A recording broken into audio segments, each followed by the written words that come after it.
welcome back, and today we're going to be playing Izzet Affinity. So we are playtesting for Vegas, and we have made some changes. We're off of weapons manufacturing, we're back on Thoughtcast, changed up sideboard a little bit, but still just going to go through the list in general for anybody who's new to Affinity.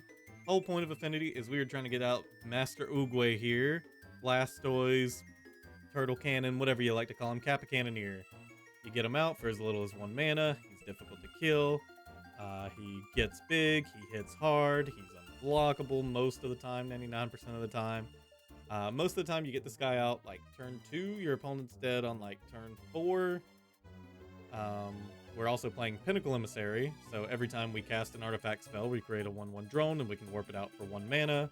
We are playing a lot of 0 mana artifacts. We're playing functionally 23 0 mana artifacts once you include Engineered Explosives.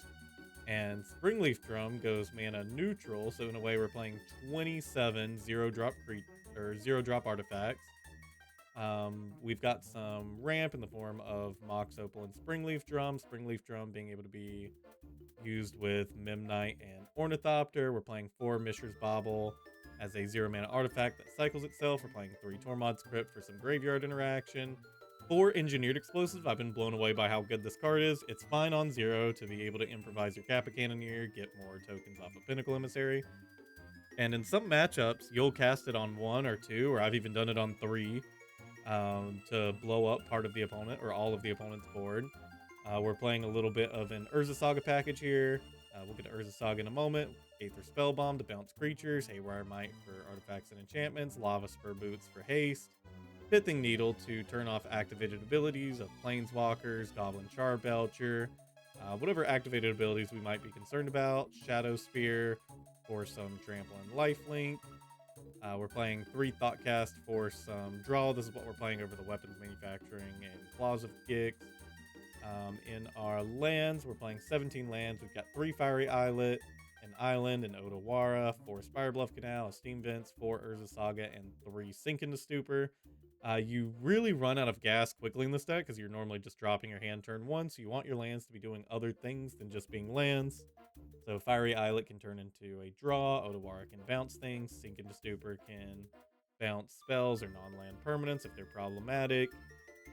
The Urza Sagas are another threat because we can make a couple of constructs off of them, and our constructs will be absolutely huge. Your constructs are typically, at minimum, going to be 6/6. I've had them get as large as like 16/16s. Just very phenomenal deck, very quick, very hard hitting. There's a bunch of different ways you can build the deck. You can check out some more of my videos to see how those go. Links will be in the description.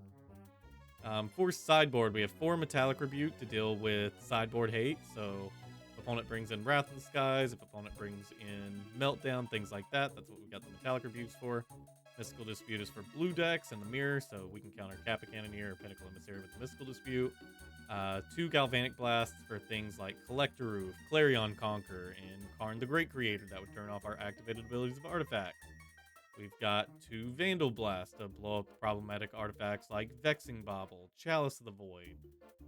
In the mirror, we can overload this to get rid of our opponent's Kappa Cannoneers. We've got Whip Flare for the go low decks like Boros Energy.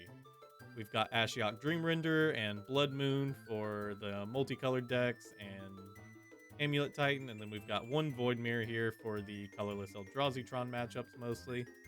And that's it. Let's get into some games.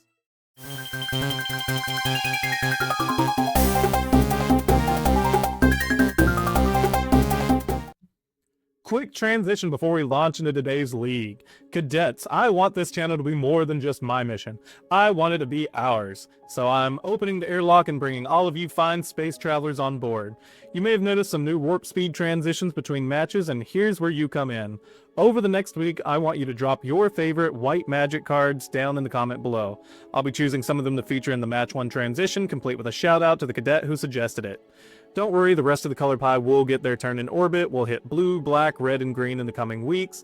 And by the end, I want our transitions to be cosmically packed with your favorite cards shining across the galaxy. So share this transmission with other crews and friends. Let's get as many cards as possible into the constellation of our channel's art. Thanks for all the stellar support. Now buckle up and let's jump back into the league. All right, we're here. We're on the play. We keep our 7. Opponent's mulliganing. Things are looking nice. We do have redundant Mox Opals, which isn't the best, but, you know, that's okay. We actually might have enough artifacts to just go for a turn 1 Urza Saga and try to go just ultra quick. And I think I'm not upset about that plan. Let's see if we get shot in the foot. But our goal is to go quick.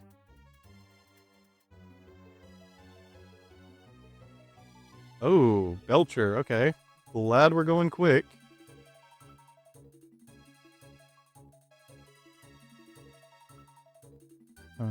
So we can go ahead and play out Memnite. Play out Mox Opal. Play out Springleaf Drum. And pass to the opponent.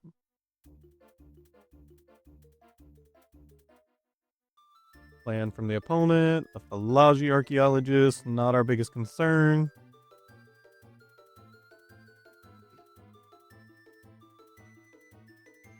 Let's see what they return here. They return the Jawari Disruption. And in their end step, let's make a creature. It's going to be fairly sizable. Go ahead and do the whole fetching, or making the guy again. Yeah.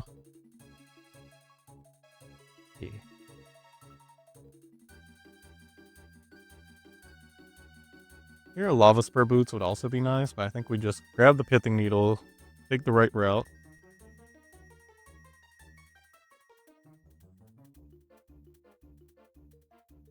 And then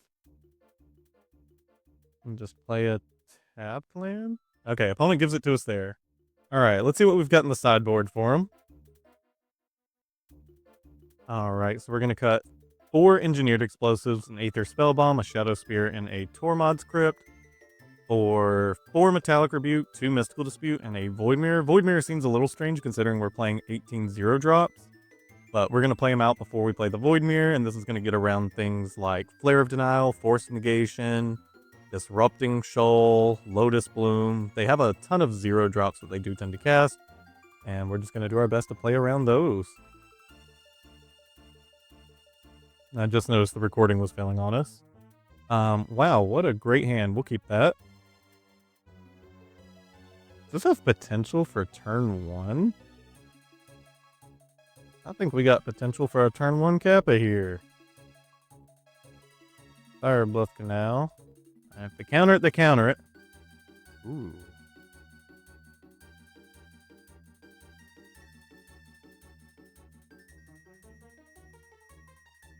They have something to counter an Ornithopter? Mishra's Bauble. Mox Opal is the one that's a little... that they might counter. Ooh, okay. And then if we Mox Opal for Springleaf Drum...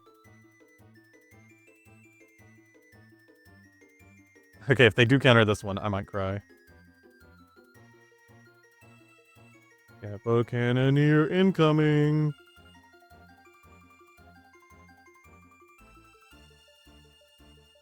Oh, an opponent concedes it there. Nice. All right, the turn 1 Kappa. Let's go.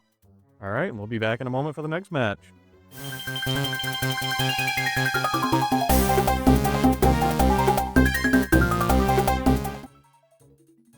All right, we're back.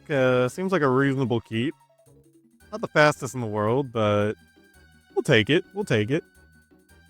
I think we have a pretty solid position to turn 2 Thoughtcast. Turn 3, start making constructs with Saga. With the graveyard deck, we've got interaction with Tormod's Crypt. And we've got an eventual Kappa Cannoneer. I think we're in an okay position. Alright, let's just play our Sink into Stupor. And go ahead and lay down a Springleaf Drum onto the opponent. Oh, Otawara Amulet from the opponent. That's a little concerning for us. Alright. Let's Saga, and we do not have enough for a Thoughtcast yet. So, on to the opponent.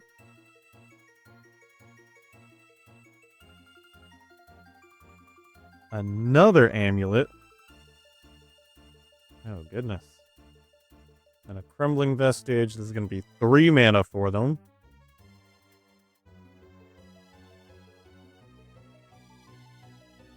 And a Spelunking.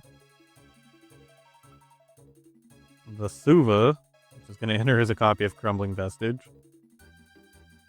I mean, we might just get turn 2'd. And if we get turn 2'd, we get turn 2'd. Explore. Another land. Man, these Titan players. Who knows? We've got a banned and restricted announcement tomorrow. There's Scape Shift. That doesn't bode well for us. I mean, sure, we can turn to Kappa Cannoneer. But we need like 2 to 3 more turns to win. This here. This is ridiculousness.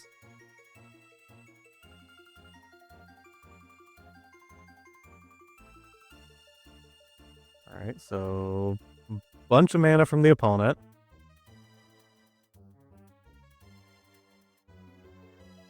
And I imagine we're seeing... Oh, another Scape Shift. Okay.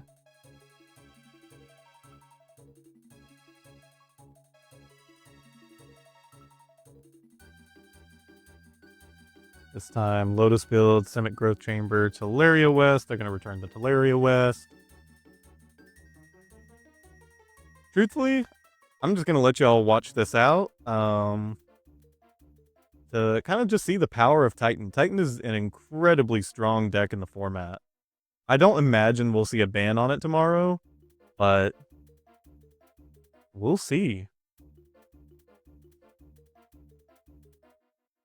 You know, I didn't think I had to play my Tormod's Crypt out yet, because I didn't think it would matter. And I just wanted to play around them having some kind of main board removal for it, like a Boseiju, before going for their loops, but it looks like they're getting their loop anyways. So there's all their lands back.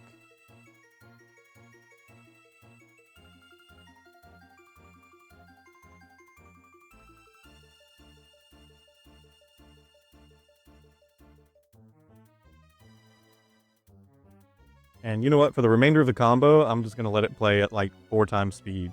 And I'm just not going to talk.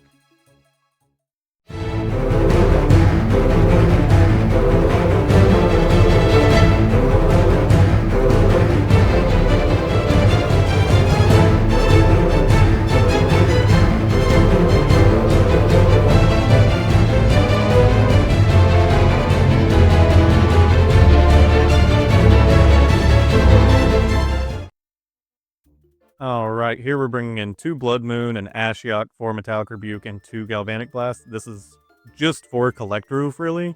And we're cutting a Lavaspur Boots, a Pithing Needle, a Tormod's Crypt, 2 Engineered Explosives, a Shadowspear, and the 3 Thoughtcast. So our goal is interaction or speed. We might have enough speed in this one. So we'll keep. Alright, let's see if a turn 2 cap is enough to get there.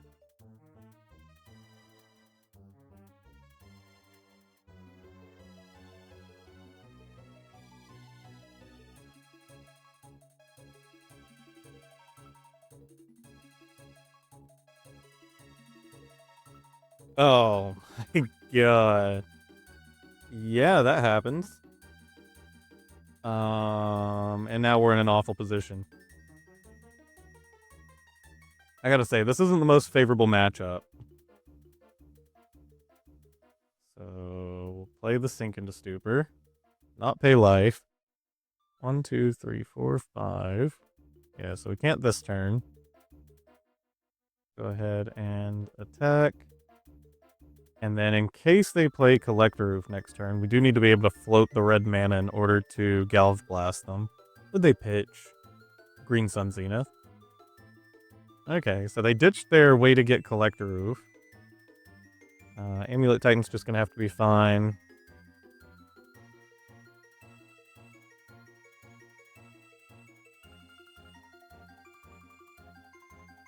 Okay, you just pass it to us.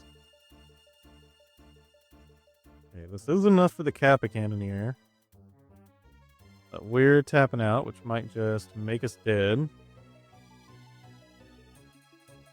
Alright, let's see if the opponent has it already.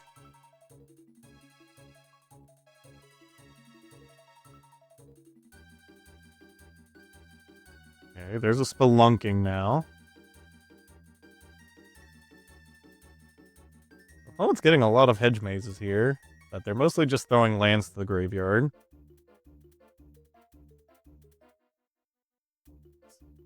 I mean, yeah, cast it on one.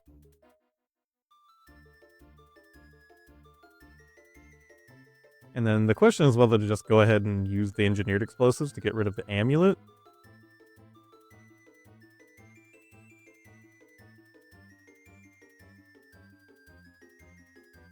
And like, yes, they have the Spelunking, but Spelunking works a little differently from Amulet. So let's just go ahead and hit the Amulet. Hopefully that slows them down somewhat. Okay, another Spelunking from the opponent. And note, because Spelunking's more of like a replacement ability, they don't get like the multiple triggers like they would off Amulet Titan, because that's a whenever, so it's a trigger. This is a replacement.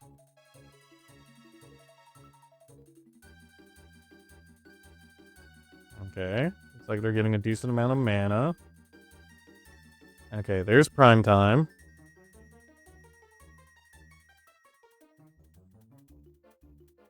They can't infinite us this turn because we've got the Tormod's Crypt. I'm wondering if they could do enough damage. Here, the Crumbling Vestige, they give the primetime haste, they attack. We have 6, 7, 8, 9, 10, 11. If we draw an artifact off top, we might be able to win.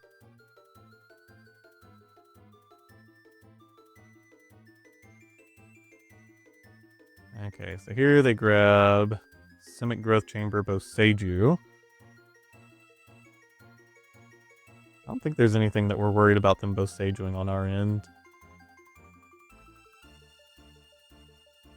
Ugh, Metallic Rebuke. That's like probably our worst draw. I'm trying to think about what we gotta be cautious about. I don't think we get the right to be cautious about anything. I think we just kind of got to go for it. Oh, you know what? I could have drawn off the Fiery Islet. No, I couldn't because... Yeah, I could have. Ugh. Okay. Let's see if I get punished for that. And we still get to hold up Metallic Rebuke here. We've got the Galvanic Blast. Okay, so they're going to try to do the Tormod's Crypt here. Go ahead and fire this off on them. And if they do anything for whatever reason that would make them lose life, we just got them. I mean, they're going to have enough mana to play through this Metallic Rebuke, whatever they do. So, Teleria West Boseiju. We take 6.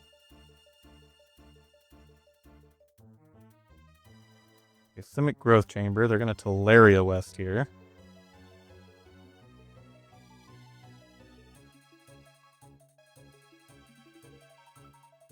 Summoner's Pact. A Summoner's Pact. For a Cultivator Colossus.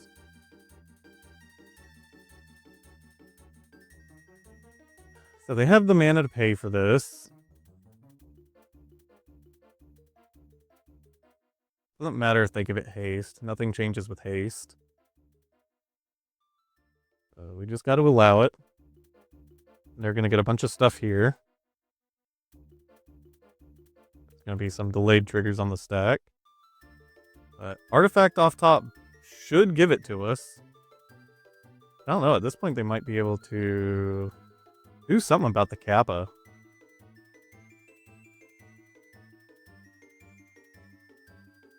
Okay, so they did everything they wanted to.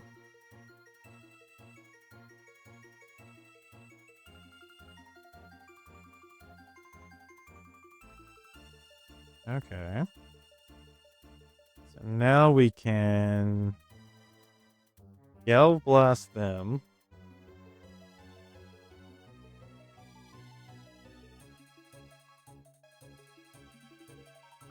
We can draw a card here. Try to ensure that we get that artifact. Okay, there's an artifact. Okay. Artifact. Trigger Kappa.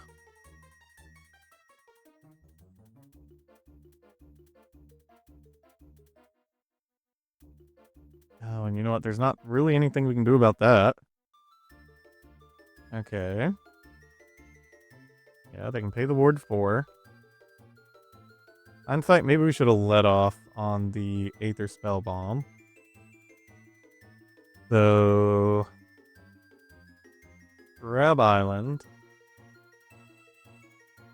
Play Aether Spellbomb. We'll sack it. I think our answer is second Galv Blast here. Oh no, or can we bounce? We could bounce the Cultivator Colossus and then just attack for 1. Okay, there we go. We got it. We got it. An opponent saw it too. Awesome. All right, let's see about running into the next game.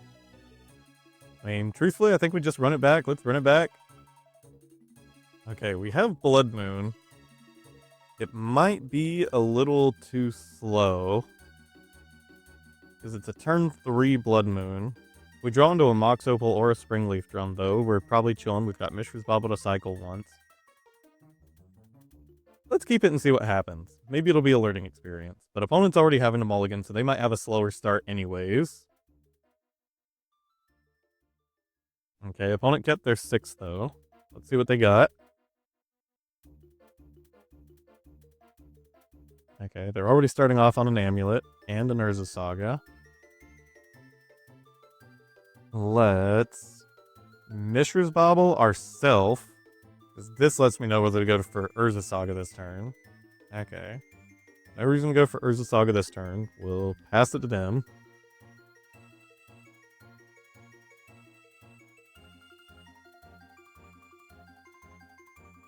Because if we saw like a Mox Opal off top, then maybe we go ahead and play Urza Saga.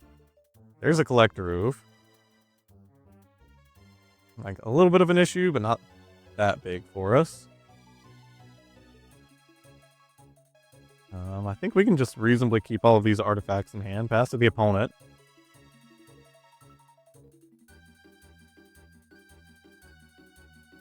Maybe we could have played out 1 to make them think that we have a Metallic Rebuke, perhaps. Okay, opponent sacks Urza Saga, gets an Amulet. So they're going to be able to make a decent amount of mana here. The Crumbling Vestige is worth 3. They floated 1, that's 4. Boseiju is 5.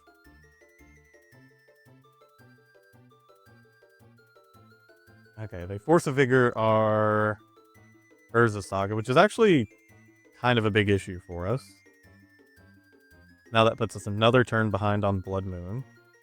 But you know what? We got it out of hand at least. Here we can just go for the Kappa Cannoneer, I suppose. Yeah, and let's just go for that plan.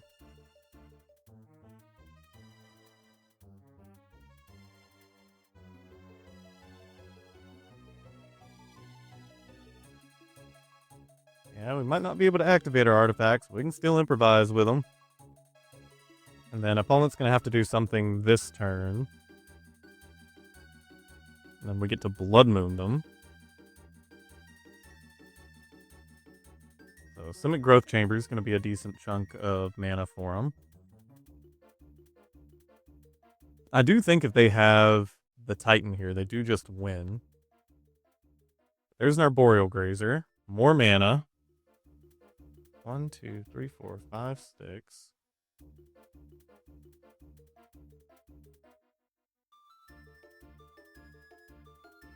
Let's see what they've got. Okay, it's a Force of Vigor. And they're going to pay for the mana. That's another Force of Vigor out of their hand at least.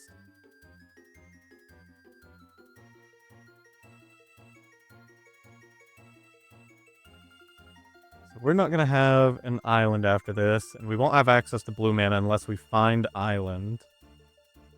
I think we kind of have to do this to keep the opponent from winning on us. Because it's just like at any time they could just draw a Titan and win.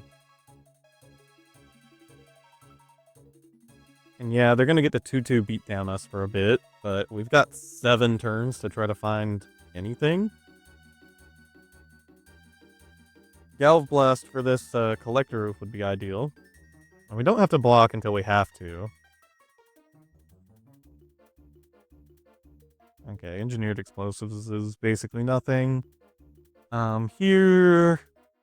we play the Sink into Stupor. Probably not. If they deal with Blood Moon, this is just something that bounces whatever they play after that back to hand.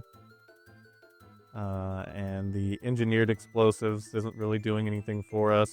And naming it on 1 is pretty great here, but we can't activate it until something happens to the Collector Roof. I guess we could just go ahead and set it up. Or we wait until we get a Pinnacle Emissary. We'll wait. We'll hold off.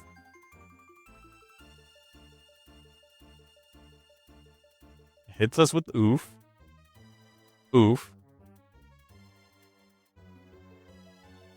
Back to us. We find more lands. On to the opponent.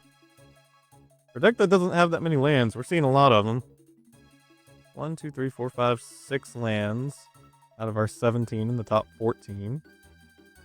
And yet none of them are islands. I think we hold Blood Moon here in case they just like try to hard cast Force of Will, or not Force of Will, Force of Vigor one turn. Yeah, back onto the opponent again. Yeah, they might just be beaten down with this Collector Roof.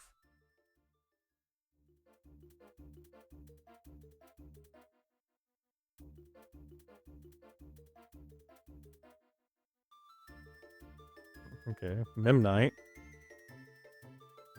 Not enough to block and kill. Let's pass it back to him.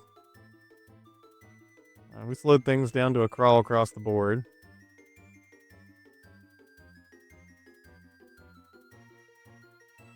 So relatively soon, we're going to have to start blocking. Yeah, and we don't have blue mana for Kappa Cannoneer. So we're just not really drawing the things we need here.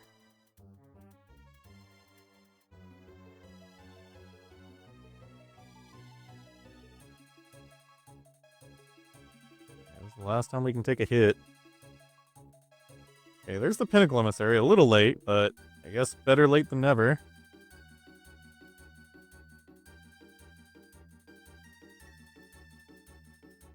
No point in casting this on 2. We'll cast it for 1. Okay, we've got blockers for a few turns now.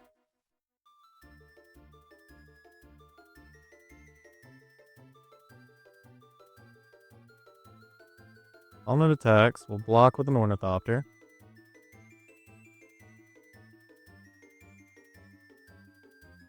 More lands. Just attack with the drones. The drones aren't doing anything else for us.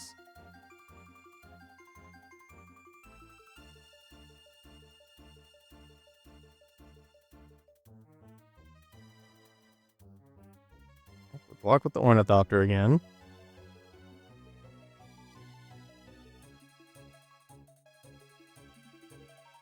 Not really a reason to Tormod's Crypt.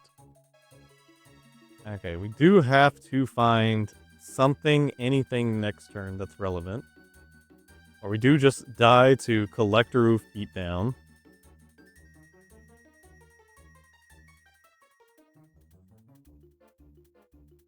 Opponent attacks the Collector Roof. We're forced to block with the Memnite. And now top deck Memnite's not even a good draw anymore.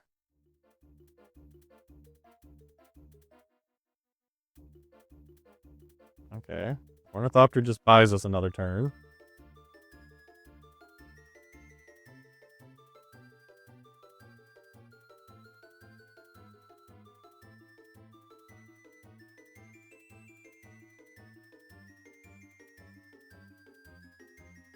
Oh, basic force from the opponent. They've got their green mana back. Guessing both Seiju here.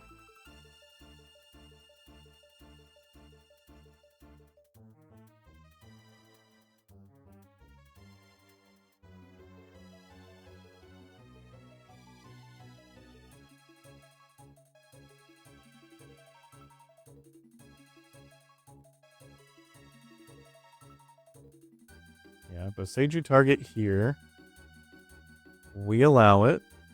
Do we wish to use the ability? Yes. We'll grab our island. And then we can sink into Stupor whatever they play here. And then just play Kappa Cannoneer and Blood Moon them during our turn. Yeah, so we'll cast this, target this, bounce it back to hand.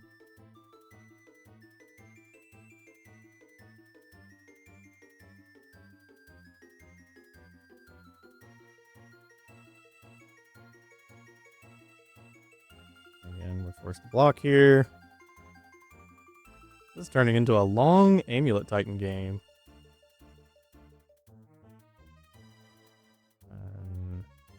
Suppose we could crack one of the Fiery Islets here. Not like we can really use them. Okay, there's a Saga something. Wish it was a little later. So I'm just making sure we got the mana to do everything here. So 1, 2, 3, 4, 5, 6, 7, 8, 9, 10. So if we play the Tormod's Crypt, let's play the Urza Saga regardless of anything. And then 1, 2, 3, 4, 5, 6, 7, 8, 9, 10.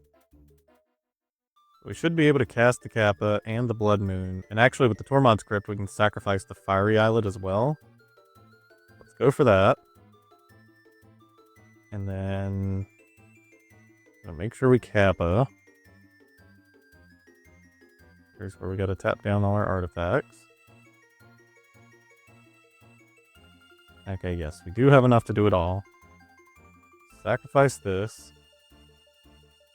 Lay out the Blood Moon. And just like that, we might be back in the game. Because now they can't attack with their Collector Roof. Oh, I forget they just get the Green Sun again. I forgot it was a Green Sun and not a actual Titan. So they only need the 1 green mana. And I think with 2 amulets out, well, I don't know, because the lands they grab are going to be mountains. Let's see what happens here.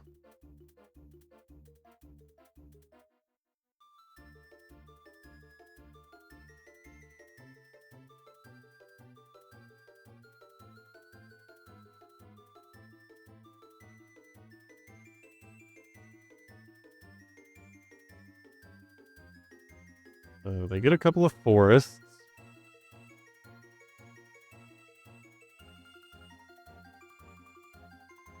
Interesting that the Vesuva still gets to copy a forest. Layers, man. They're not obvious.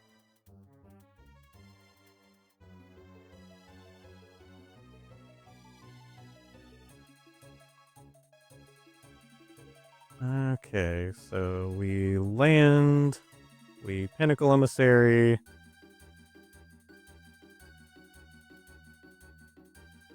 Trigger the Kappa. Play Springleaf Drum. Trigger.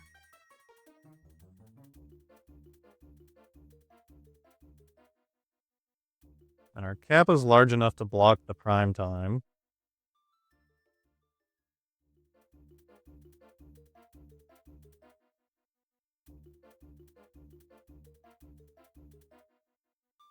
And now we just might be on drone beatdown, because we don't need the drones for anything. Again, long Titan game. They just block, take 1. Alright, let's see what they've got. They've got access to their forests now.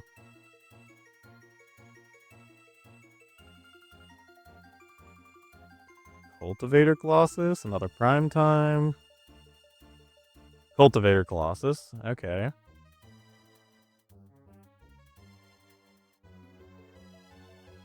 Just an Urza Saga, okay. I will say, rather large Cultivator Colossus here. Okay, we get Galv Blast. It was a little late for the Galv Blast. So this is 10-10. Yeah, if we had the opportunity to attack on an earlier turn, I think we could find lethal here. So 1, 2, 3.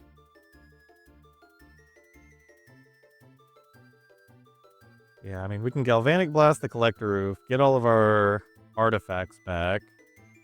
I'm just trying to figure out how we live this attack, and it might depend on what we draw off of the Mishra's Bauble.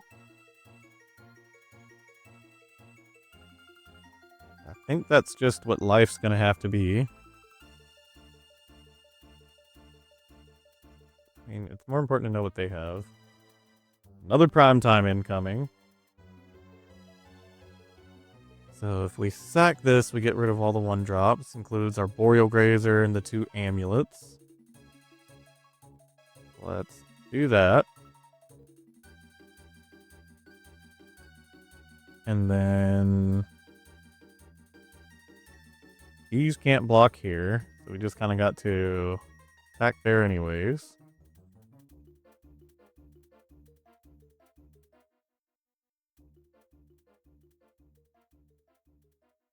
We draw something that's not relevant. So yeah, here I think they can just attack with both. I don't think they even necessarily have to go for the Titan here. We'll take 1 there, we'll take 2 there. Yeah, I think they should just have lethal.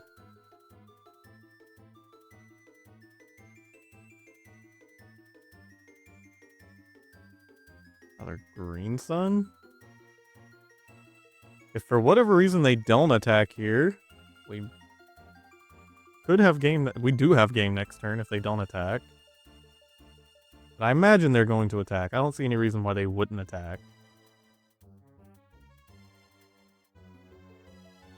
Yeah, they attack, get more lands, Cultivator Colossus.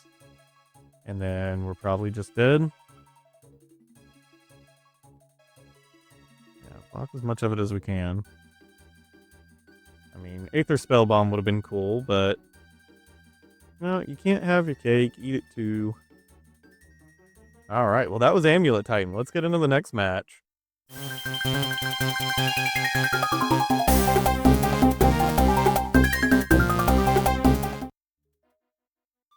Alright, we're on the draw, but we've got a pretty strong Pinnacle Emissary hand. Get to make a ton of drones, and then cycle with the Mishra's Bauble.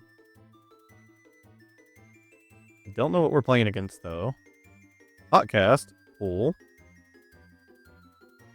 Let's just go for the thing. Opponent fetches. It's never a good sign when they fetch. Forums chant. Come on, man. And we can't cast anything else. That just blinked our Pinnacle. What are we playing against that's playing Orum's Chant with Sacred Foundry? Originally, I would have said Azorius Control. Oh my, what is this? I'm not even sure what we're playing against here. Alright, I guess let's try to do it again.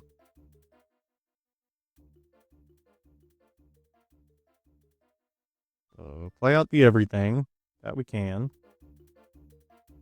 Maybe we could have cycled the Mishra's Bauble anyways. I don't know why I saved Mishra's Bauble there, but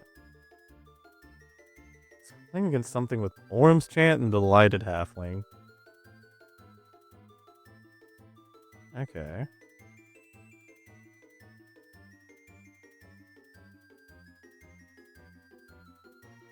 We can get more information on what they're doing.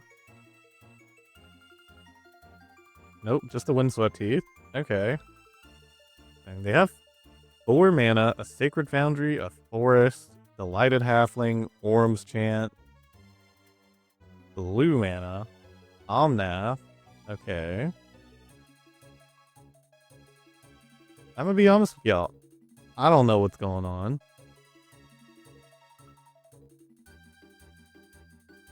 Okay, so let's Springleaf Drum. Let's Thoughtcast. That didn't really give us anything new or interesting. Mishra's Bauble. Is there any reason to actually cast a Memnite? I don't know, but let's go for it. We'll attack for 4 in the air. And then we'll just Mishra's Bauble during their upkeep. Lush Portico. And I imagine it's some kind of Omnath pile. Maybe they're doing birthing ritual stuff. Naya birthing ritual. Flashing blue for Omnath. Maybe other things. Okay, they pass it back to us. Suspicious. So we could Pinnacle Emissary, Springleaf Drum, Ornithopter, Lavaspur, get a bunch of stuff. Let's go for that route.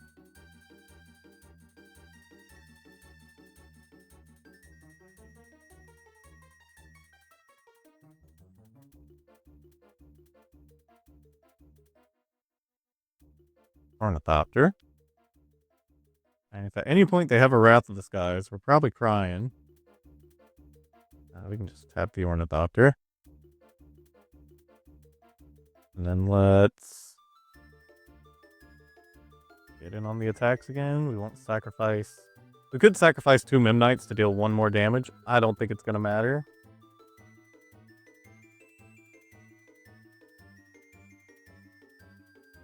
Okay, opponent's going to gain some life.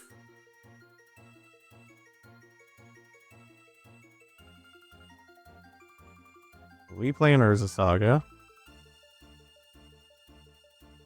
And then we can either play a Pinnacle Emissary or equip Boots to something. Oh, or we could do both of those things.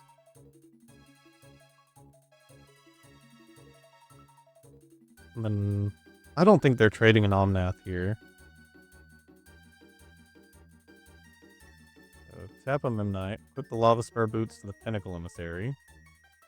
They probably have Solitude here, I would imagine. Nope, they're just grabbing tap land. Again, I'm really trying to figure out what's going on here. We're not getting any information. We've seen Orm's Chant, Delighted Halfling, and a ton of lands.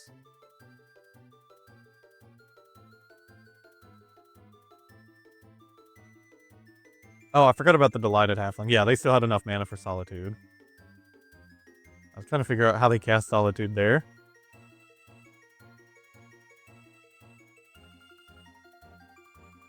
Okay, just attack for a ton in the air.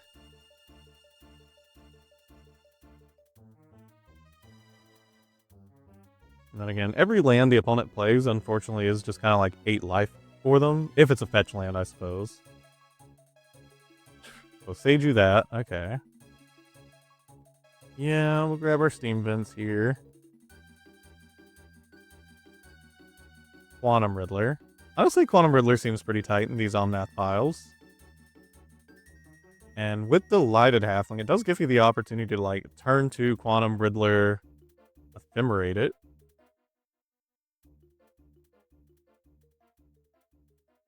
I mean, this seems like a trap, but we're going to go for it anyways.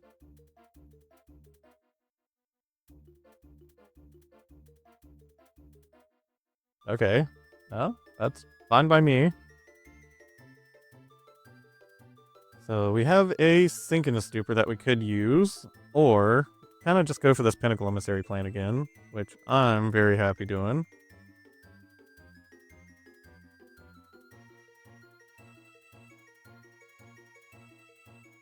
Flip there, attack for what we can. And bam. I think I do just want to keep the Sink into Stupor in the hand.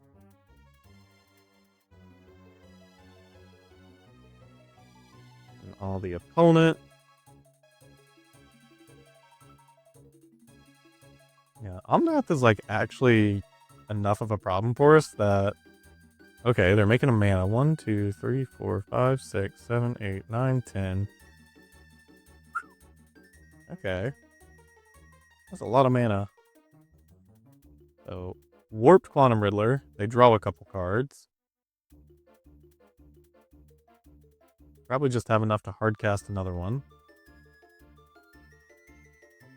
Okay, they March of Otherworldly Light the Pinnacle Emissary. We got another one where that comes from.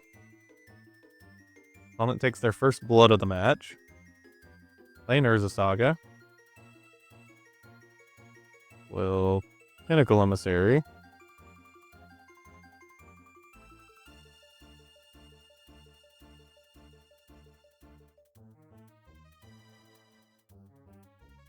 Seven, 8, 9, 10, 11, 12. Okay, they just kicked that. Oh, still equipped. And Saga, since we can't attack this turn.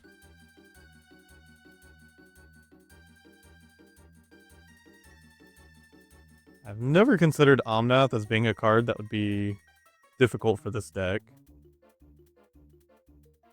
This Omnath has just provided them so much life.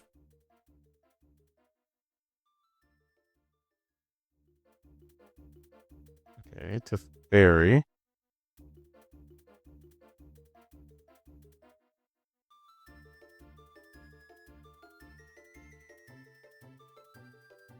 Actually, in response to the Fairy, I probably should have Tormod scripted them.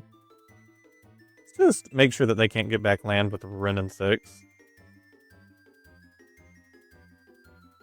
So they return to Fair, or Urza Saga. You know, that's fair. They can just kill off our stuff. And then they Galvanic Discharge Pinnacle.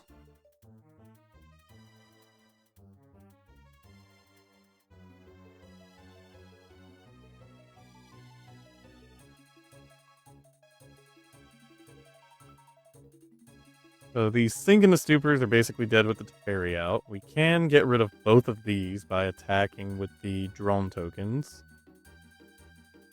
Maybe that's just kind of our course of action, so then the Sink into Stupors are back on. Okay.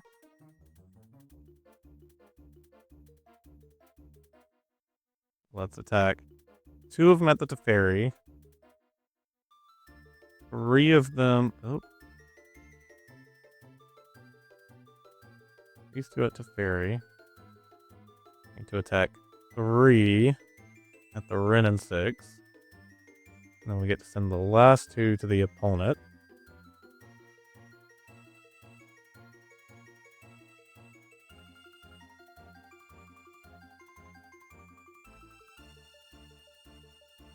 And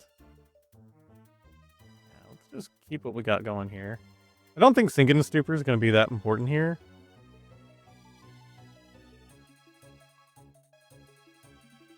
Wait, this Omnath is really just messing us up. Opponent's got all the mana in the world.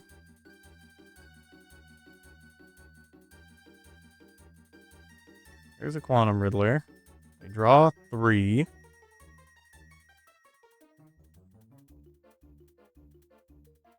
There's another Teferi. No point in Sink into Stuporing it, because they just cast it again. Ugh, now there's something we can Sink into Stupor. No, we can't, because Teferi's out. Yeah, I think we just concede that one. Okay, holy schmauser. Well, I guess it's a 4-color pile. Let's bring in the Blood Moons.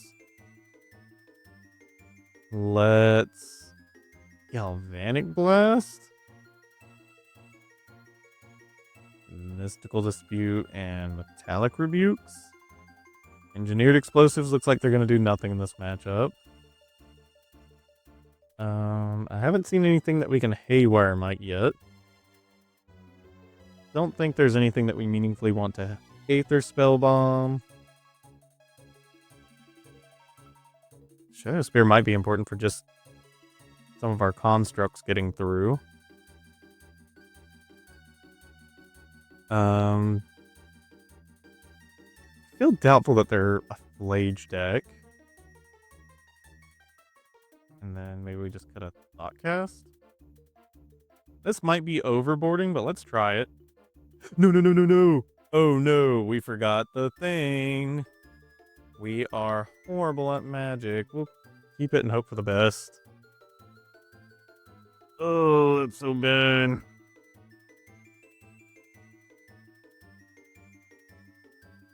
I'm bad. I don't know if y'all have noticed.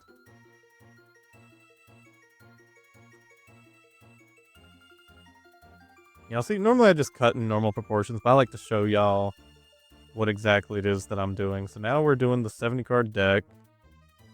70 card special. And I do think I go ahead and Mishra's Bauble here. Thundering Falls from the opponent. Here I think I need to start finding some lands.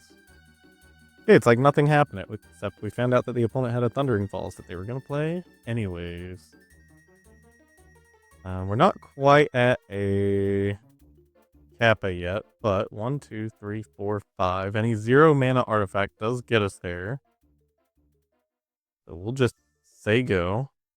And we've got a Metallic Rebuke for their turn, just in case, I suppose.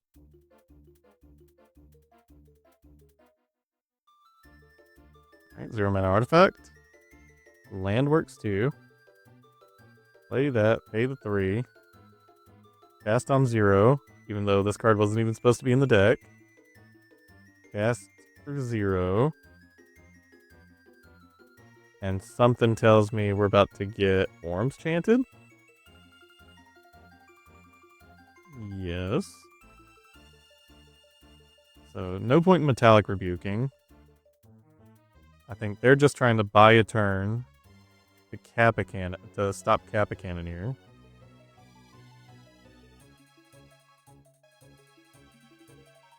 The Lighted Halfling's fine.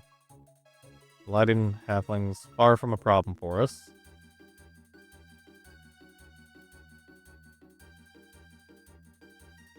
So the Haywire Mite is neutral. And then let's go for the Kappa. Onto the opponent. Hopefully double Kappa will be too much for them. They can just evoke Solitude here and pay for the 4, because they are a Solitude deck.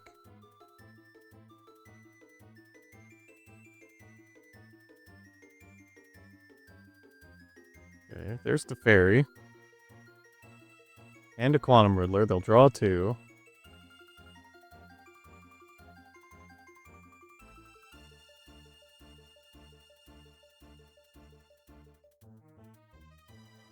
We'll say Teferi does. Oh, they bounced the Quantum Riddler back to hand. Okay.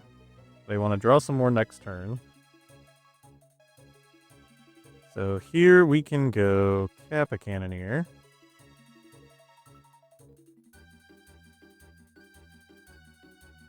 Let me think here. So we want to attack Haywire Mite here. Kappa Cannoneer at face. Cast Kappa Cannoneer. 1, 2, 3, 4, 5, 6. So we'd have to tap everything in the back row. If we play Memnite, then we can keep Mishra's Bauble up to be able to draw. I think I would rather cycle Bauble than have one more counter on both of these. Is that reasonable? I think so. Oh, or we could we keep Metallic Rebuke up? So if we play Memnite, and then we tap 1, 2, 3, 4, 5, 6. And we could tap Memnite and Kappa Cannoneer, right? 1, 2, 3, 4, 5. No, because we would have to tap the Memnite.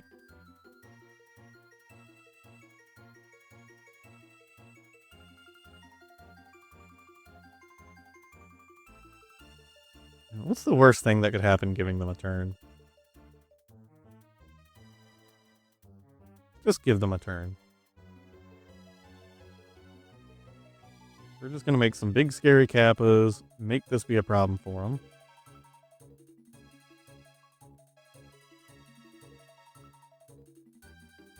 Attack the Fairy, attack the opponent.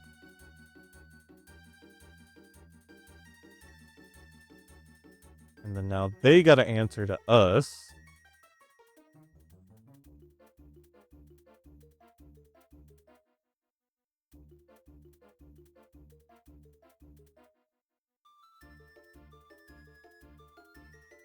Okay. Omnath. They could be going upwards to 18. Nope. Okay. So let's take out what we said we would take out. So the Engineered Explosives, Aether Spellbomb, Haywire Mite,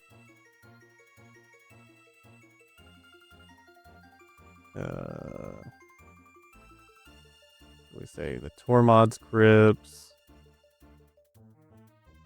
and then was it a Thoughtcast?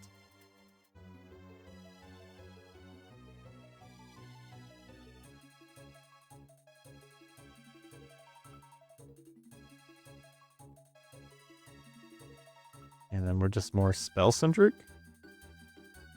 I don't know if this is what we took out before, but I guess it's what we're taking out now.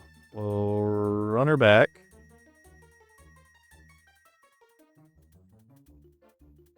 Somehow that worked out for us. I think this is fine. It's not the most astounding hand ever.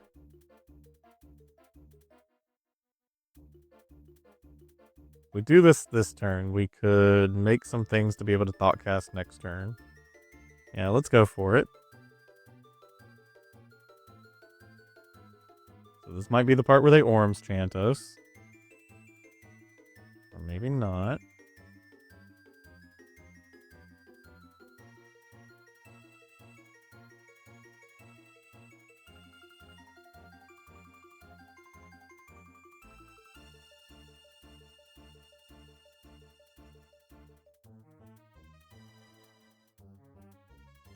Okay, now Shocking Sacred Foundry.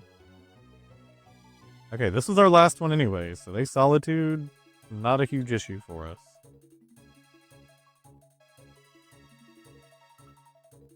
Now, Ephemerating it, that's more of an issue.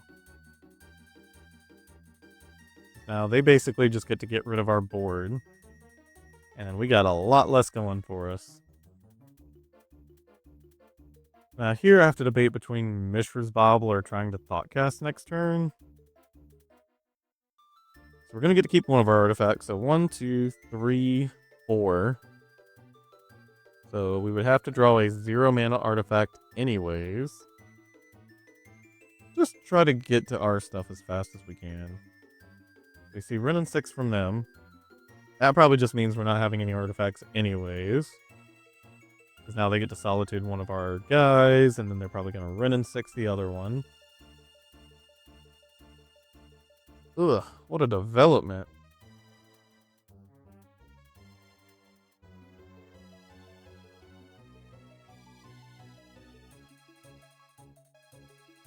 Okay, so it's Pithing Needle, Wrenn and 6.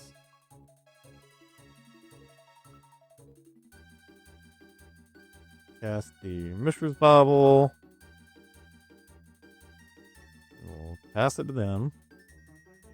Mishra's Bauble them. Okay, just the Temple Garden. They're chill.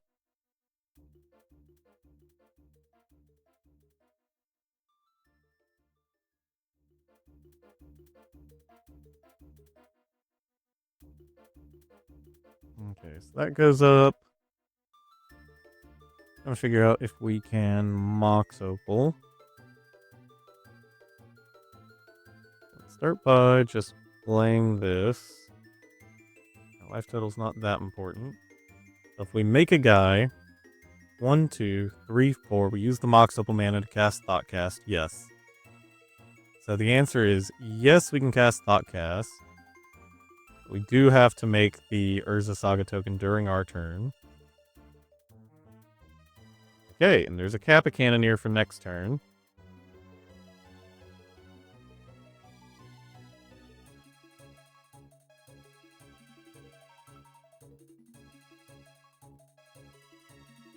Okay, now we have to decide, is it more likely that they have counter magic, or is it more likely that they have a board wipe? If they had board wipe, I think they would have played it against us already. So it's just a matter of, do they have board wipe within their top 2? Do they have counter spell within their 2 cards in hand? So can we actually do both? So 1, 2, 3, make 1. 1, 2, 3, 4, 5. We get another artifact. Oh, we're kind of chilling anyways. Okay. So yeah, let's just make another guy. Okay, they're fetching. That can't be great for us.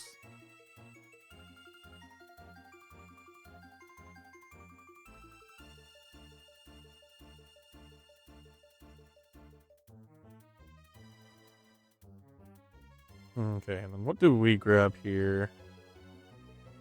Probably the Lavaspur Boots. So then we can...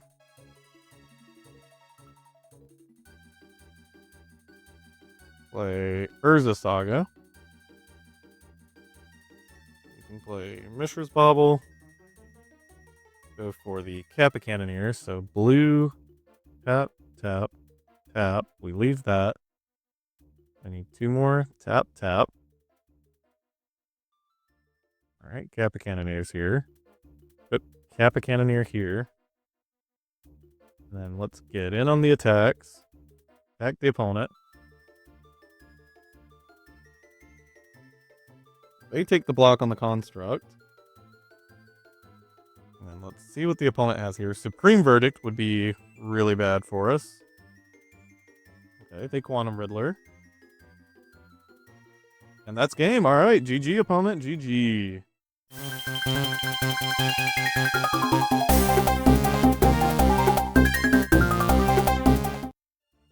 Alright, we're back. We've got a decent turn 1 Pinnacle Emissary hand, so we'll keep.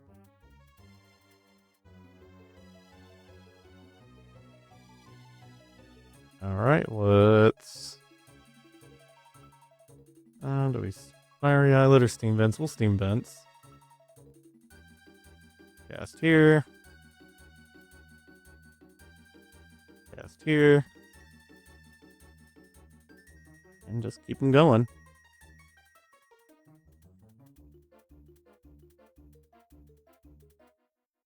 Keep them going. And then pass it to them. Got 6 power on board, turn 1. We Mishra's Bauble the opponent. Just a Misty. They play said Misty.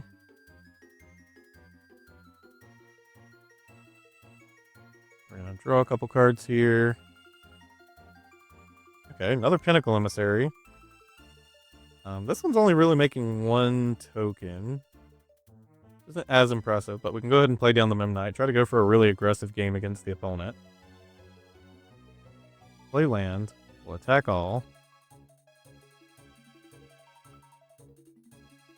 If we find out that they Solitude Ephemerate, it's just what it is. Alright. Warp the Emissary. Play the Memnite, get even more power out, and then just pass it to the opponent.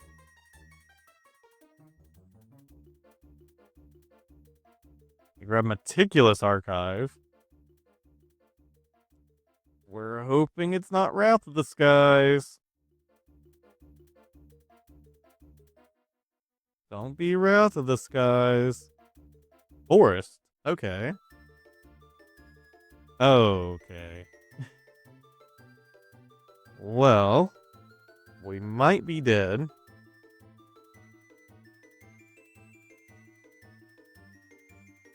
Okay, they can only activate Gristlebrand once right now. Aether Spellbomb would have been great.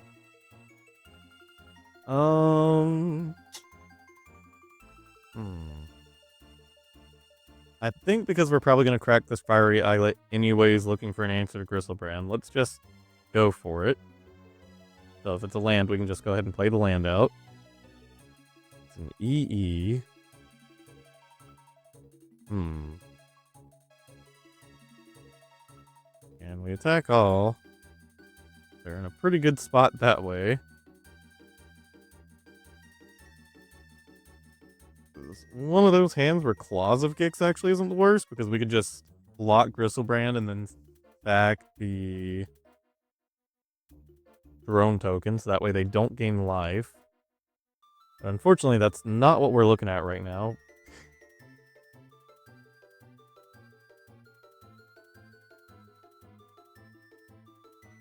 I mean, yeah, opponent, you're good to go. Did they keep a 7?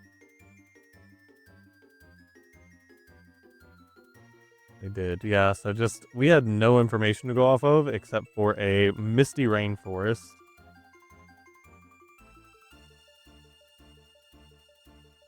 I mean, this is what Neoform does. I mean, we have some stuff for it in the sideboard. But for now, not a ton we can do about it. We basically have to draw, I think, Aether Spellbomb as our out here. I can imagine what else we could have. I mean, they're not going to be able to kill us anytime soon, at least.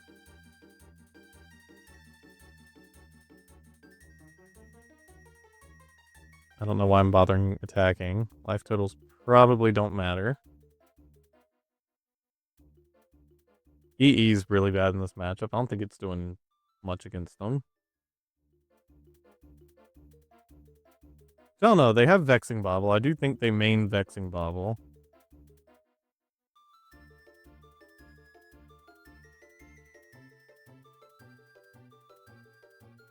There's an Eldritch Evolution on the Allosaurus Shepherd. There's a Galta. See, now Trample's a little harder to deal with. They Summoner's Pact in response to the Galta trigger. Probably, yep, there's Xenagos, and then they should just be able to attack for... should be lethal? At this point, I don't think Aether Spellbomb's getting us out of it. Yeah, we'll concede it there. Let's see what we've got in the sideboard. Alright, here I think we're supposed to cut 4 Engineered Explosives, a Haywire Mite, a Pithing Needle, and the 3 Tormod's Crypts. For Ashiok, Void Mirror, 4 Metallic Rebukes, 2 Mystical Disputes, and a Blood Moon. So we'll be on the play. And honestly, we have Metallic Rebukes. I think we just get to play a really long, slow game. And that's just kind of what we got to do. They can't really do anything turn 1.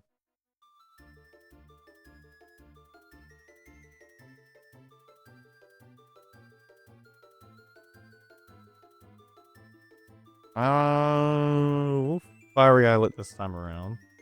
Play out the Mox Opal. And onto them. Opponent again kept a 7, which is just frightening. Because this deck is supposed to mulligan a lot until they get to reasonable hands.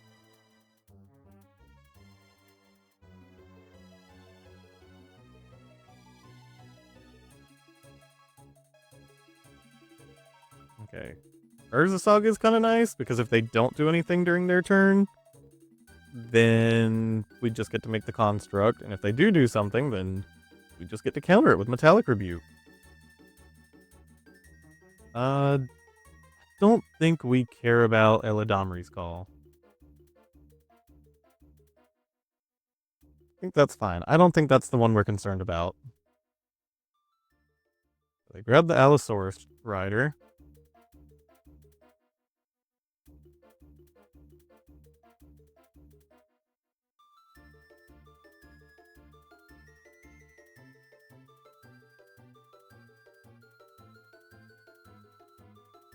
Looks like opponent's just passing it to us. Fine by me. Let's play the island. And pass it back to him.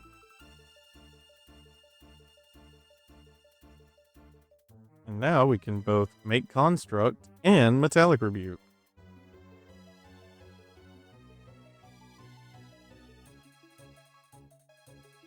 So they're probably looking for, like, Pact of Negations, I would imagine. They stock up. Stock up, I think, is, like, reasonably counterable. Let's counter that. Like countering 2 cards in the future.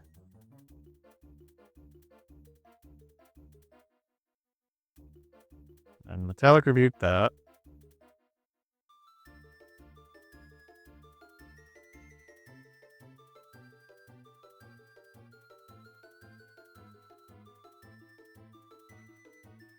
Okay, here, can we go for both Kappa Cannoneer and Metallic Rebuke? We've got 1, 2, 3, 4, 5, 6, 7, 8, this we can tap. So we could go for both. Or we can just make Construct. Maybe we play it safe and just make Construct. Because I don't think they're exactly busting out all the removal on us here. So Aether Spellbomb's like okay. Lavaspur Boots gives us a quick win if we need it. Oh, actually, we probably cut Shadowspear in this matchup. I don't know why I have Shadowspear in. So do we go for the Aether Spellbomb or the Lavaspur Boots? We still have a Metallic Rebuke. I think we might just need to hit them fast. Let's grab the Lavaspur Boots. So we can equip. Again, one of our biggest things is always keeping up Metallic Rebuke. Play out Ornithopter. Whip the Construct.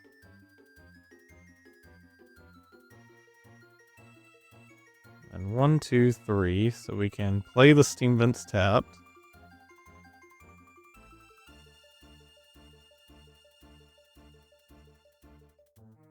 Rare that it happens, but sometimes they do get down into a beatdown plan. I guess conserving life total a little bit matters.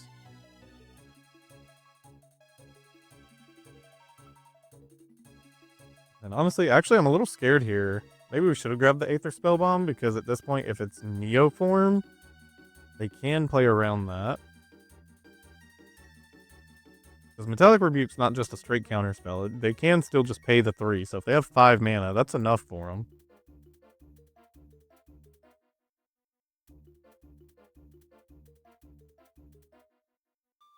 We know they have the Allosaurus Shepherd.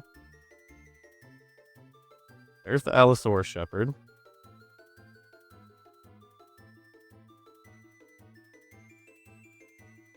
Okay, they just have to go for it. So we go for it. And then whatever happens from here is out of our control. Alright, we win. Anything else here? So, yeah, Shadowspear, get out of here. So, Galvanic Blast, Vandal Blast, Whip Player, Blood Moon. None of these are that important for us. Do we just... Yeah, let's cut Shadowspear, bring in Blood Moon, get even more aggressive with what we're trying to do against their game plan. And by aggressive, I mean aggressively controlling them. You know, it's a bit suspect, but the Aether Spellbomb limits what they can grab. But if they grab Gristlebrand, it's just like immediately they draw 7 and they're probably able to do it again the next turn. We've got Thoughtcast. Got double Mishra's Bauble. Can we turn one Thoughtcast? 1, 2, 3. No, unless we draw a 0 mana artifact. Or a Springleaf Drum, I suppose. This is a really tough mulligan decision, because this is just like, okay hand. This is a hand that just gets replaced by another hand. And I think because of that, we just mulligan. And then this is a hand with no lands. So we mulligan. And then we're just kind of forced to keep a 5. So we keep Spirebluff Canal, Mox Opal, Metallic Rebuke, Ornithopter, Thoughtcast. We put back the Lavaspur Boots and the Springleaf Drum.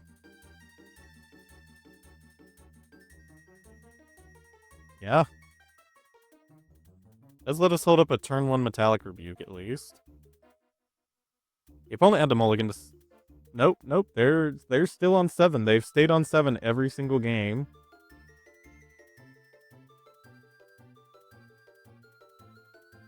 Urza Saga's a nice draw. We can't go for the turn 1 Urza Saga, so let's just play out what we can here. And... Okay. I was about to say, hope that they don't have Force of Vigor. Preordain.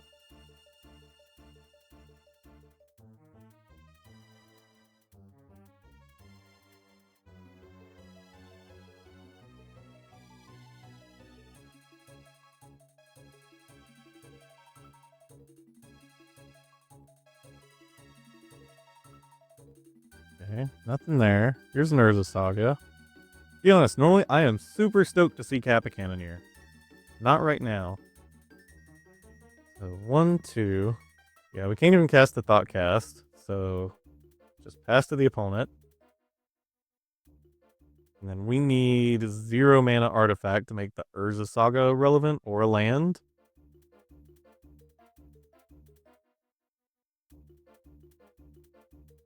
The opponent does get to kind of take it slow here and just kind of build up their hand.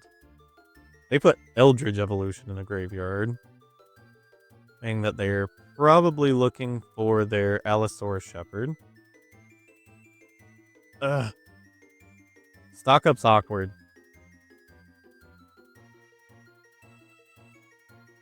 Stock up's actually really awkward for us. We know they're digging, or they could be using it as a permission spell. But I think if we do something this turn, we hope that they don't have anything. And then it maybe lets us go for Thoughtcast or try to dig, do other stuff during our turn next turn.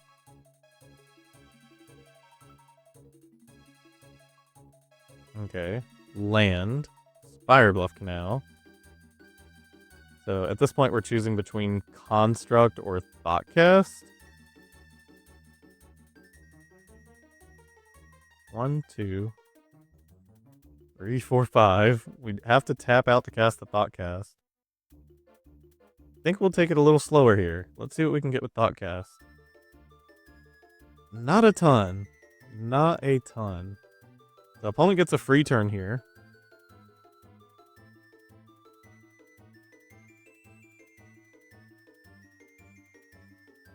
They do nothing with that free turn, which we're stoked about. So, let's float mana here.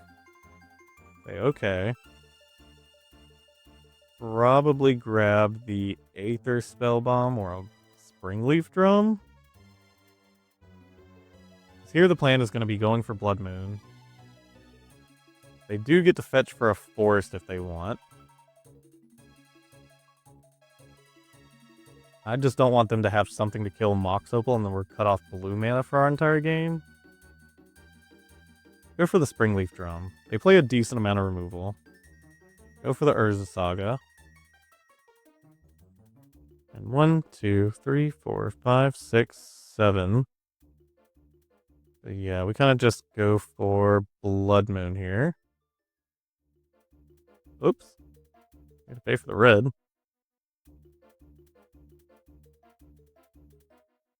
There we go. And then we can cast Kappa Cannoneer next turn and hope that the Blood Moon's just enough to slow them down. Okay, they grab Island.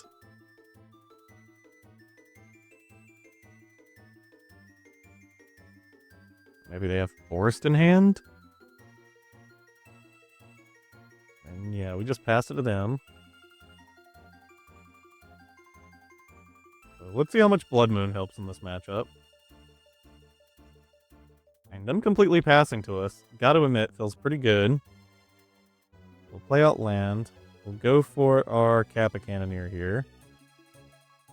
So blue, mana, mana, mana, mana, mana. And the Ornithopter. You know what, we can hold off on the Memnite for a turn. Well, it's not like they're playing creatures, are they? Nah, nothing big enough. Alright, all you opponent. This lets us attack in with the Memnite next turn, which is a 2-turn clock. Looks like opponent just drew land. Lay another Memnite. The opponent has to find something basically now, or they lose it.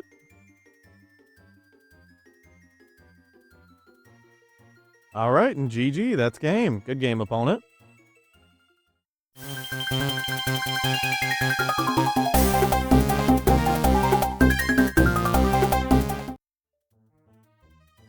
Alright, we're on the draw here. Opponent mulligans to 6. We have a bit of a suspect hand. Not having a colored mana source except for the Mox Opal. Kind of hurts a little bit with Pinnacle Emissary.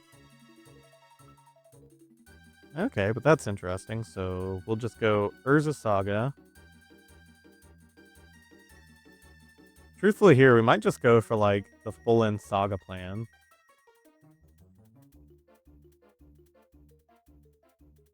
And if opponent's on... Okay, probably energy here.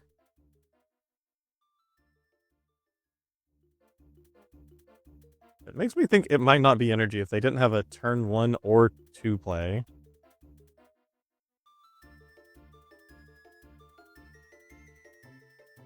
So let's think here. Here, it's whether we want to try to go for a construct this turn or other things. I will say, if they end up being Jeskai Blink, and they have a white source next turn and Wrath of the Skies us, holding back most of our hand would be better for that plan. We kind of have to play out most of our hand anyways to get the Mox Opal going, so we have to play Ornithopter. No, just Ornithopter Mox Opal to keep the Urza Saga alive, but even then, past there. Yeah, maybe we just go for the big board plan, and then next turn we can Lavaspur Boots that. Yeah, so Ornithopter. And then I think we should be able to even, like, Thoughtcast and stuff this turn, too, so maybe we can find some kind of out. Kind of feels like opponent's holding up, like, March of Otherworldly Light here or something. So let's warp in the Pinnacle.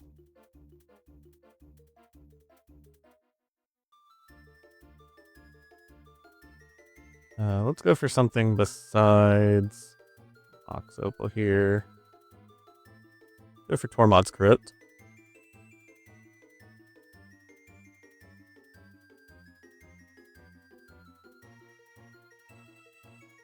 Now we'll go for the Mox Opal.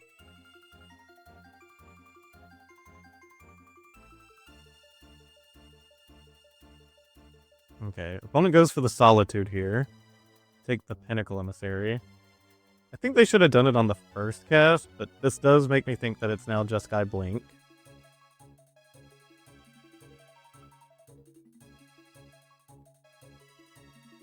Let's go for the Thoughtcast. We find land. And then here we can't make a construct anymore. So I think we're just laying out our hand and saying, if you have Wrath of the Skies, we lose. Okay, it is Jeskai Blink. So onto them. Draw a Fiery Islet.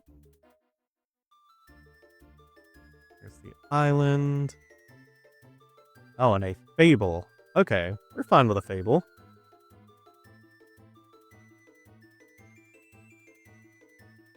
Oh, and Kappa Cannoneer. Can we go for Kappa and a construct? So 1, 2, 3. 1, 2, 3, 4, 5, 6. And we'll even have enough to haste one of them. Okay. Things might be looking up. Let's go this way first.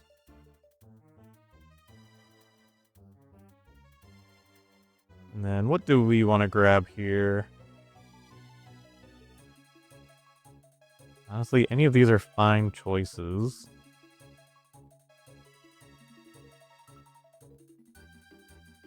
So Aether Spellbomb can be used as semi-removal. It's not normally great in this matchup. We could just go for more mana. We have enough to do both. Here, we're just going to go for the Haywire Mite. Bit of a weird one to go for, but there have been weirder things. So let's blue, tap, tap, tap, tap. Oh, we still need one more. Tap. Okay, and then we can... Do we even care about the... You know, we don't need to block. Let's whip on the Kappa. Make sure we can get the damage through. And then we'll attack with the drones and the Kappa Cannoneer. The next turn we can Shadowspear onto the Construct. Then we might be sitting pretty. We're even playing around Wrath of the Skies here, because we already have the Kappa Cannoneer out. Not saying the opponent doesn't have outs, but we might be in a pretty okay position. Arid Mesa from the opponent here. There's a Quantum Riddler. They get to draw 2 cards off the Quantum Riddler here.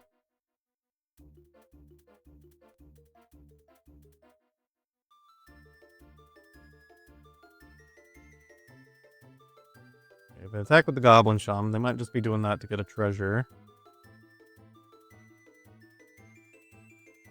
What does a treasure give them? I guess enough to go for Wrath of the Skies. X equals 1.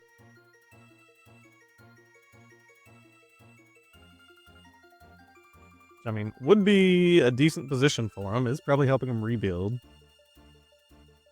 Okay, they evoke Solitude. What are they targeting with Solitude? The Construct. Okay.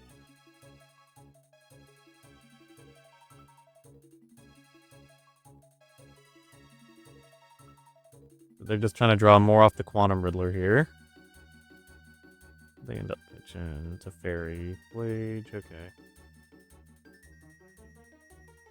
Okay. Now it's back on us. We found an artifact. And what we're going to do is we're just going to warp this in because it lets us have artifacts for 2 turns in a row. We can go ahead and whip onto the Kappa Cannoneer.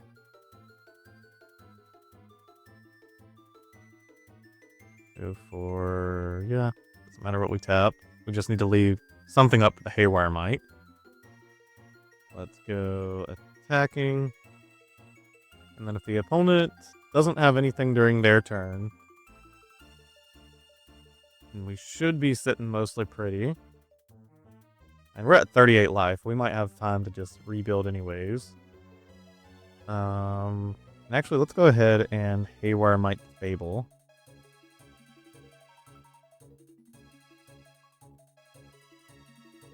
And then we'll pass it to the opponent from here. They fetch down to 3. Put Spelly into the grave. I think they reasonably ephemerate the Quantum Riddler here just to draw another card. Yes.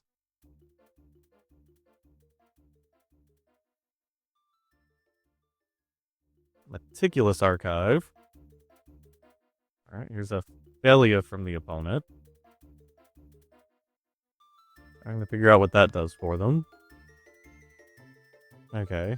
Quantum Riddler, draw more cards, so they're going to get to draw 3 cards here. Back up to 4. They've just got 1 treasure. They can go up to 2 treasures with the Goblin Shaman.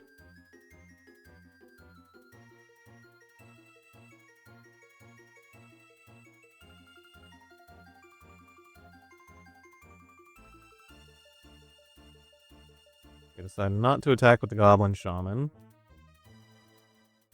And then again, I don't know what they could have here.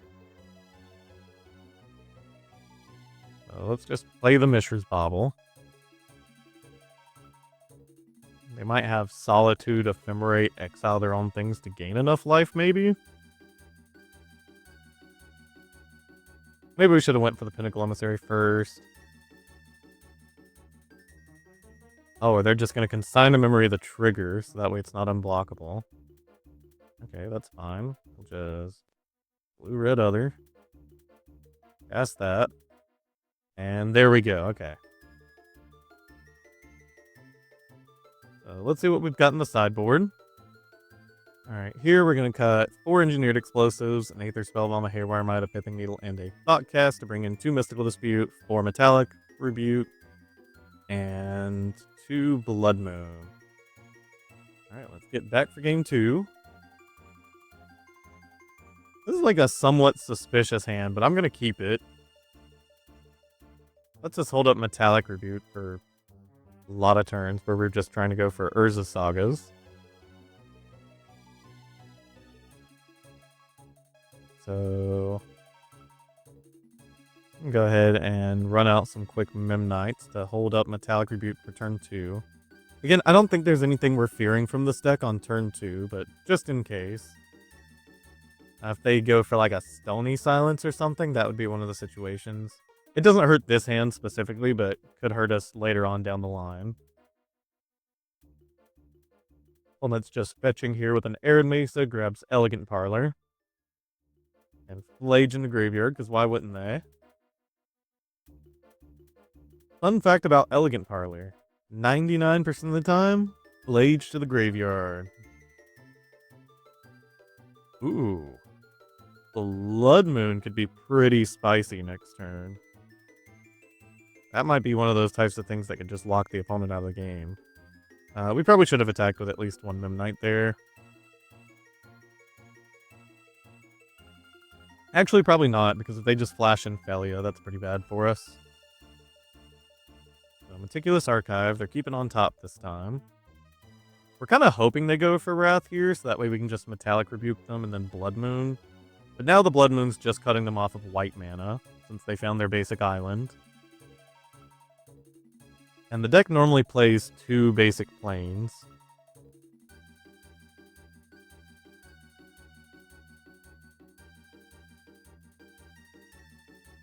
Alright. So here, we can take a little bit of a risk.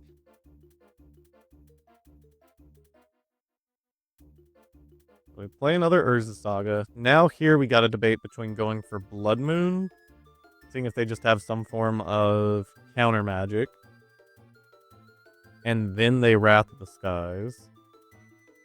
Or we hold off, just make the construct, and then try to go for the Blood Moon plan next turn, but if they find a fetch, it's a little worse for us. I think we just play the Blood Moon out here.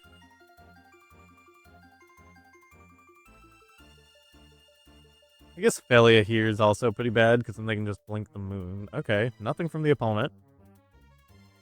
So let's attack for a couple, and hopefully this Blood Moon just gets to cut them out of the game. It has cut us out of blue mana, but we get to make a construct every turn with our Urza Saga. Okay, we have a Fable. Oh, which is going to be making them treasures. Man. That's unfortunate. Go for the Urza Saga. Yeah, we don't have access to Metallic Rebuke or Kappa Cannoneer. No point in playing the Tormod. Well, actually, I'll be discarding 2 next turn. No, we've got Blood Moon. They've got a lot of things to deal with before they can go for Flage. So yeah, let's just play out the Lavaspur Boots here. And then we'll pass it to the opponent, make a construct, either when the Goblin Shaman attacks, or just during their instep, depending upon.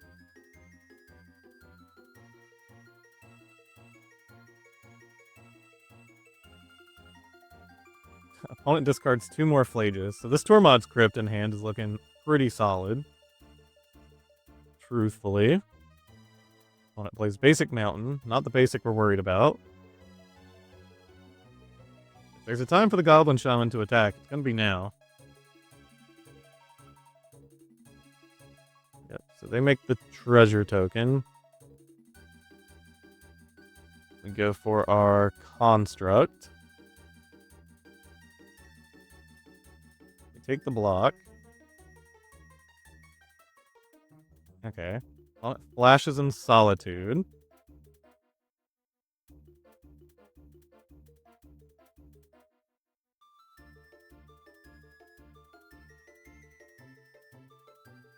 Okay, nothing else there.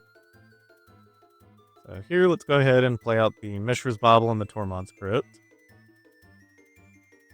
And then we can hold the Tormod's Crypt for as long as we want. And here, honestly, I think I'm okay with just going for a double block on the Goblin Shaman, going for Construct here, going ahead and equipping the Lavaspur Boots. Yeah, let's run that.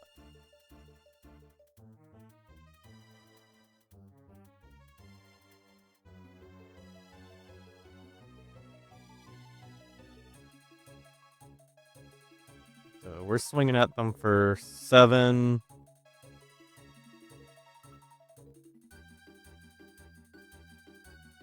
Yeah, 7.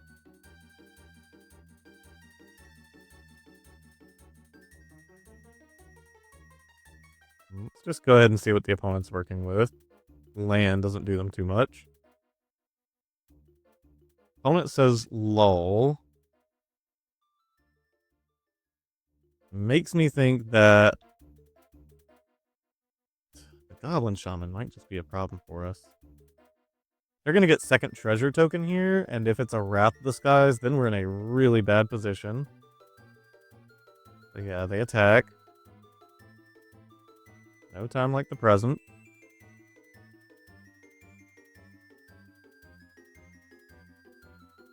Okay.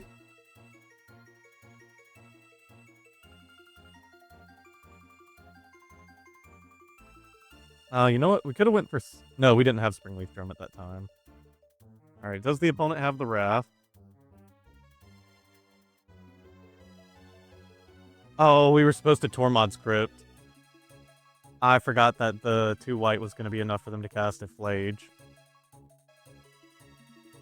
Yeah, they have a Flage. They do get to hit our Construct here. Which is pretty bad for us.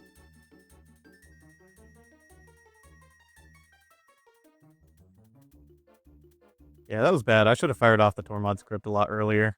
I wasn't thinking. I was too focused on the Wrath of the Skies.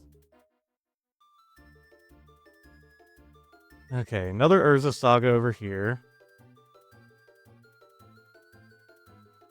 Play out a Springleaf Drum. And we play a Kappa Cannoneer this turn. So we tap 3, make a Construct, make blue. 1, 2, 3, 4. No, we're still a bit far off from that. Okay, so we just got to pass it to our opponent. We now have a Flage that we're dealing with that we really shouldn't have had to be dealing with. Quantum Riddler from the opponent. I get to make a copy. Gonna have haste. We're gonna be taking 6, 9, 13 here.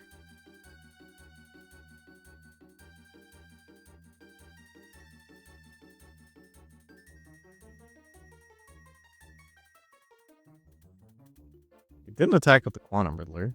Interesting.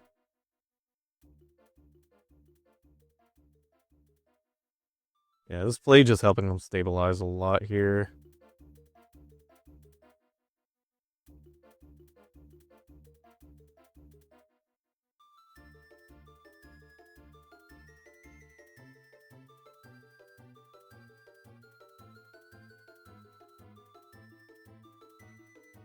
So we found another land. What is this helping us to do to stop anything here? So Kappa Cannoneer's not going to be large enough to really handle much of anything here. Actually, hold on. If we go ahead and make a Construct, we can use Construct to cast the Kappa Cannoneer. Give it haste. Opponent's attacking for 9. They can attack for up to 13 next turn. We could pull it back. Hold on. So, bam, bam, bam. Make the guy. Kappa Cannoneer. Make blue tapping him.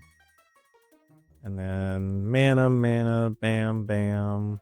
Oh, we need one more. So we don't actually have enough to Lavaspur Boots this turn.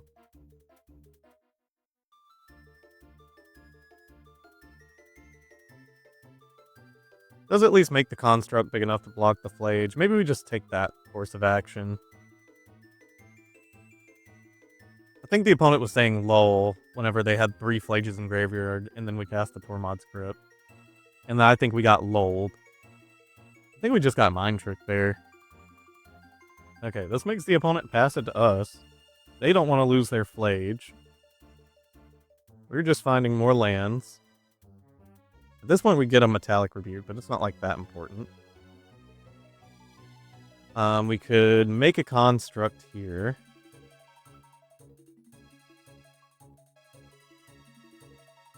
Trigger the Kappa Cannoneer. And then, what if we haste the Construct? If we haste the Construct, attack all. They have a Solitude. They get rid of one of them. And then we're still attacking in for 6. 13. They could just block there.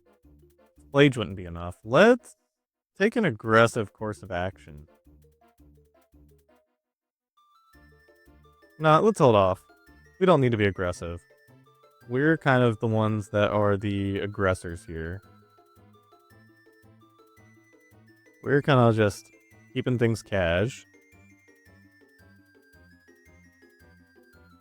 I just realized I can't cast second Quantum Riddler.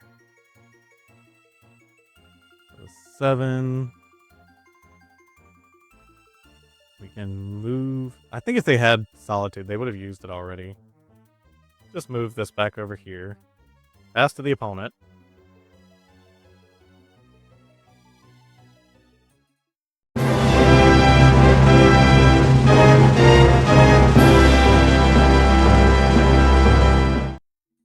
Alright, and we're back. Honestly, not bad. 4-1 for the day. Our loss was to Amulet Titan.